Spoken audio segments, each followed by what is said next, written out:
Right, let's carry on, shall we? Welcome back to Science in the Amazon, where last time I took you on a typical day of fieldwork in the rainforests of eastern Ecuador, where me and my research assistant Theodora are collecting important data to understand how mimetic ithomine butterflies see the world. And of course, getting a bit wet, flustered, and generally a bit hot and bothered in the process. It's nearly lunchtime, which means we'll soon need to start making tracks back to the research station. But first, we have just enough time to collect a few more precious samples. So this is a species called Hypothyrus anastasia, and it's got what's known in the field as these tiger stripe patterns, these really bright warning colour patterns, which is a huge contrast to the Hypolaria serepta that we saw earlier.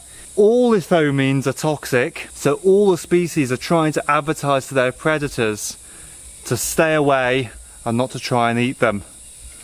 And they get those toxins from their food plants, from the nectar of the plants, of the flowers that they choose to eat. Yep. Well done. Did you get it? Got it. Well done, Benito. Is it the same Anastasia we got? Probably the same Anastasia that we've just let go. No.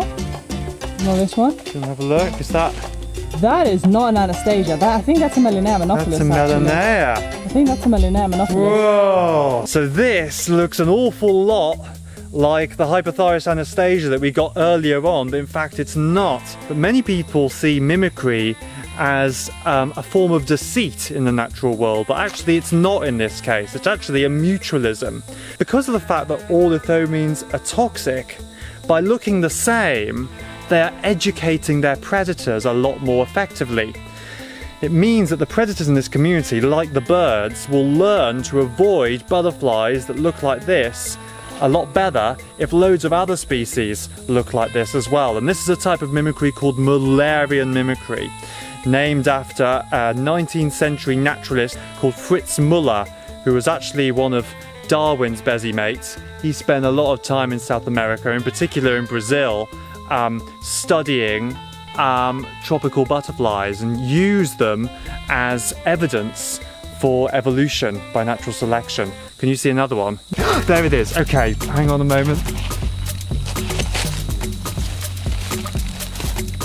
Got it. What do we think of that one? That's Anastasia. I think that's an Anastasia, yeah. Just so you can see how incredible that mimicry is. It really does take a trained eye to spot the difference between those two species right there.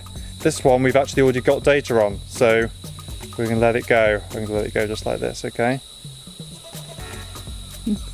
Beautiful. But this one, this Melinea monophilus, we're taking back.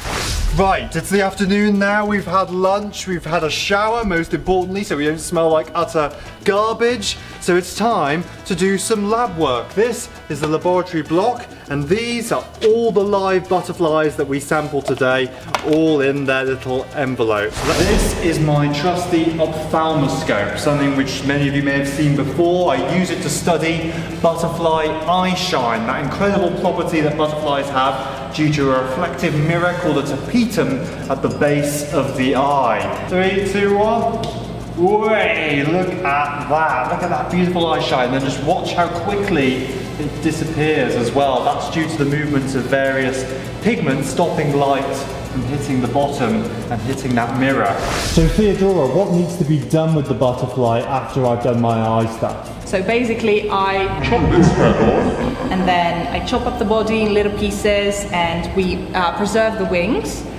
I use the wings to identify the butterfly, looking at this amazing, identification guide. Obviously, not just anybody can go into the Amazon rainforest and do this. We've acquired special permits through the Ecuadorian Ministry of the Environment in order to be here and able to do this research. And also, we only sample a very small number of individuals of each species as well. Once we've exceeded that quota, we let them go out in the field. So that is basically our afternoon. We go through all of these samples that we brought back to the lab with us, do the eye stuff, and then do the preservation.